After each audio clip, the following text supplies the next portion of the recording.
Guys, what's going on? It is Ash here coming at you today in Clash Royale. Thank you for joining me today. We have Kanario back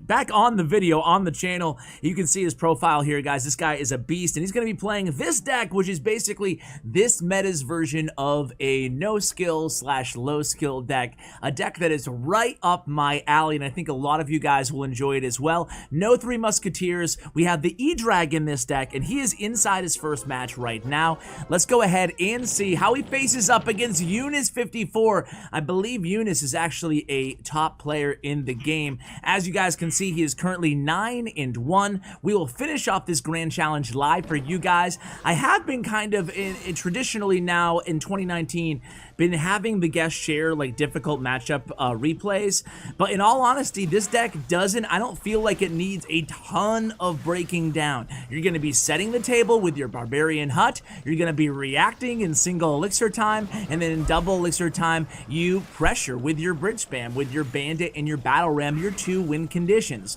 So it's definitely kind of a bulkier, lower skill bridge spam alternative deck, similar to the Three Musketeer or to the Royal Recruit deck with the Dark Goblin. You guys remember that low skill deck?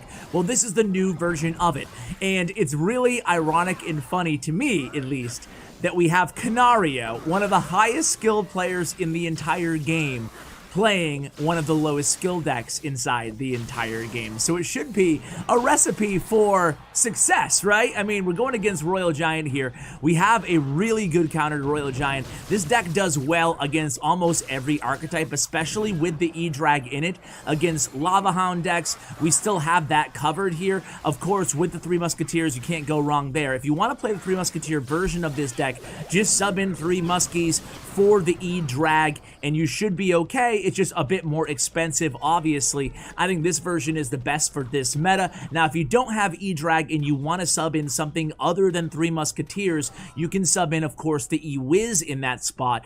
Just kind of be aware that the E-Drag, in my opinion, in a deck like this, suits it way better because it's an air...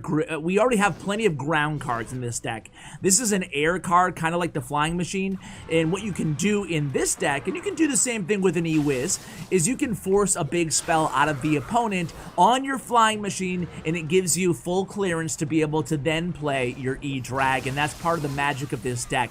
So already 45 seconds here. We've been blabbing on and on and on here, guys. We're going to go ahead and take down that Royal Giant, and things are looking good. Now, guys, I posted this in the community tab yesterday or 2 days ago, but did you guys see this new leaked kind of Royal Ghost Arena type thing? I don't know. I'll show you guys the screenshots on the overlay. Let me know what you guys think it might be. I'm assuming, I should say, that it's just a new arena, right? A new kind of ghost mansion type arena, but who knows? It could be a whole new, way to play the game like Clash Royale, like Supercell kind of told us that they're working on. However, I'm a little skeptical on that. I think it's probably going to be a new arena, and we probably will be getting it in the next update in a couple weeks. So here we go. We're able to stop that Royal Giant again here, but check it out. We haven't done any damage, for the most part, to the opponent's towers, and here we are 10 seconds into sudden death overtime. Barbarians are actually going to get a couple swipes, and that pretty much evens up the damage here. But this is a type of deck, just like those other Barbarian Hut decks. As annoying as they can be to face, a deck like this, you are going to be going into overtime a lot when you're playing it. So if you're not having success with it, I'll say the same thing I said in the other video. If you're not having success with this deck and you're thinking, dude, another deck that CWA shared that sucks, right? And you're not going into sudden death overtime a lot, maybe, probably, you're playing it too aggressively. Always kind of err on the side of going back and building up another Barbarian Hut instead of just unloading, unless you know that your opponent doesn't have any good counters in hand. And that's really the only element of strategery, if you will, inside this deck. Identifying what can stop your bandit, what can stop your battle ram, and then working around. You can put a lot of pressure when your opponent is low on elixir or without their good counter cards when you just spam at the bridge with those 2 cards. So of course that's what it all comes down to. And here defensively, again, the opponent's getting ready for a big push. We should be able to handle it with ease here. We have the E-Drag. We also have the opening to play the battle ram in the opposite lane because of that low tombstone. And it looks like he's going to connect on that that left tower. That's going to be a lot of damage. 2 barbarians, and here come the bats from Kanario, and here comes the bandit from Kanario. He's forced to play a Royal Giant. We take that tower all the way down to 504 damage. That was huge, and that's exactly what you want to do with a deck like this. You just wait out your opponent, wait for them to make a mistake. Patience is definitely a top virtue when playing this deck, and here we go again. Look at that spacing there, avoiding all of his troops being hit with that fireball. The Mega Minion does finish off that flying machine. Let's see, can the Barbarians get to the tower? They can't, but we did hit that right tower with a fireball. We need 2 more fireballs, and we have plenty of time to do it here. Even though this deck doesn't have a fast cycle, you can see he's using his 3 cheapest cards here. A bandit, well, I guess a flying machine isn't the cheapest card, but you guys get what I'm saying. Now, all we need is a fireball. We need to stop this push, and look at that E-Drag. Fireballs the tower. He knows he's going to come in Royal Giant. There he is. Royal Giant. Now we need to stop here. Bandit charges. Oh, through the tombstone. And there we go. GG. That's 10-1, guys. I'll come back at you inside the next match. All right, guys. Here we go against Kame or Kame. Anyway, we're going to start off, obviously, Barbarian Hut. Now, there's 2 ways to start off with the Barbarian Hut, right? You can play it right where Kanario just did, or you can play it 1 tile higher. That way you can pull in that battle ram. Now, I noticed that a lot of pro players, and look at those bats, totally stopping that battle ram. We do take 2 swings, but now we're going to counter push with a battle ram of our own. But I noticed that a bunch of pro players, they play that Barbarian Hut low, just like Kanario did. Now, there's a give and a take here. We actually don't hit the tower with that fireball. We just hit the Musketeers. Interesting decision there. But anyway, there's a give and a take with that Barbarian Hut. If you place it high, the opponent can snipe it from the other side of the river with a Musketeer or whatever. Flying Machine, E-Drag, whatever, Dark Goblin. If you place it low, you're not going to be able to pull opposite lanes, so you want to make sure you have those bats ready, just like Kanario did, to defend against that Hog Rider or that Battle Ram if you choose to go with that placement. Now, if you're in a range of ladder, that you're facing a lot of battle rams, a lot of hog riders, you might want to go ahead and just place it 1 tile higher. That way you can always pull.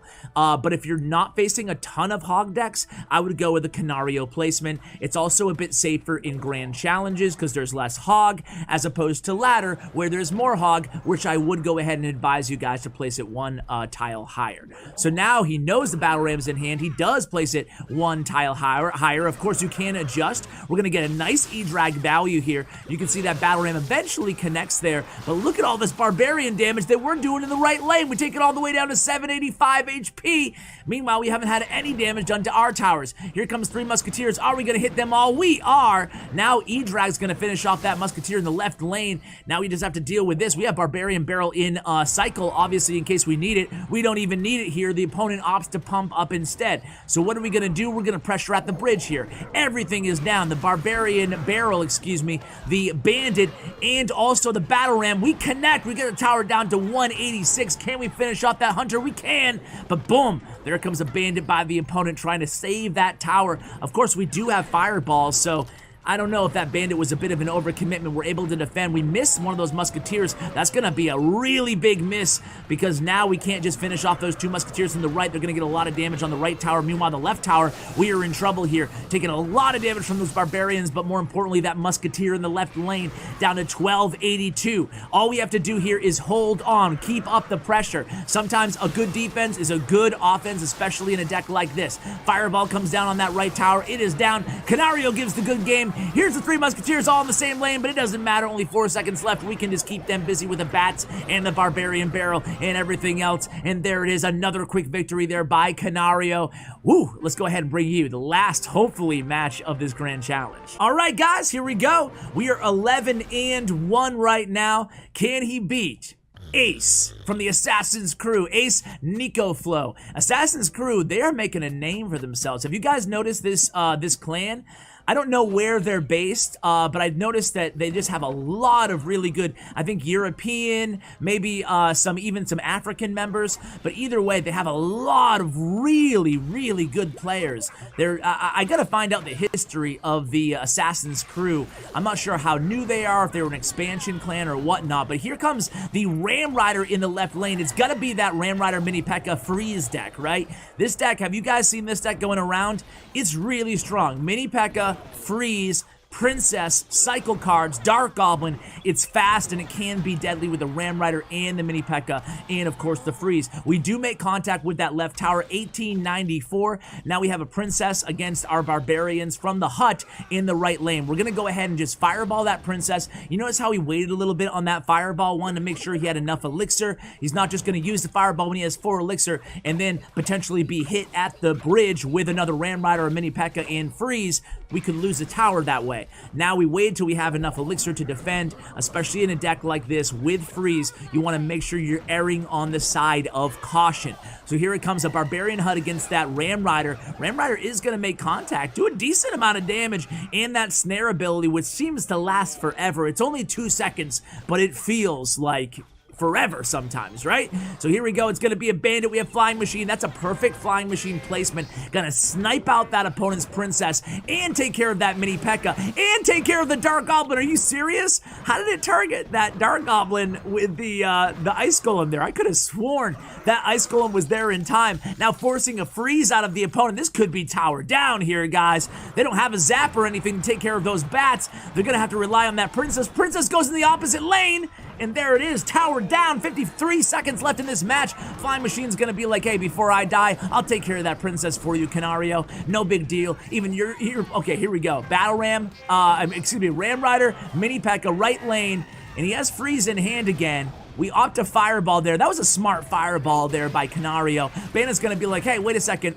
Pull a U-turn. I'm gonna help out. I'm gonna dash back. And here we go, another Ram Rider in the left lane. We have E-Drag for that Ram Rider. Even with the E-Drag, though, you can see the Ram Rider still probably going to get to that tower. And there goes the Freeze. So 1 hit, but it's just too slow, right? I mean, it got 2, 3 hits, that Ram Rider, I guess, or the Ram part of the Ram Rider onto that left tower, but now we have a nice little counter push. Only 10 seconds left in this match, guys. That's going to be GG. A flawless victory for Kanario. Again, the high-skill player playing the low-skill deck. Hope you guys enjoyed this video. There it is, man. This is gonna be a quick video. Maybe we could have shared some replays, but you guys get the point. I've shared so many decks that are very similar to this one. I think we'll probably keep it short and sweet today. Maybe we'll do a longer video tomorrow in a guest interview. Thank you so much for watching. Check out Kanario's stats and player profile. Thanks to statsroyale.com. Everything you need will be in the show notes below, guys. And a huge shout out to Bren Chong, my YouTube partner. Check out his information as well. He's back to doing giveaways and all kinds of community tournaments and stuff like that. Check out Bren Chong. You will not regret it. So guys, thank you so much for watching, and as always, take care, guys.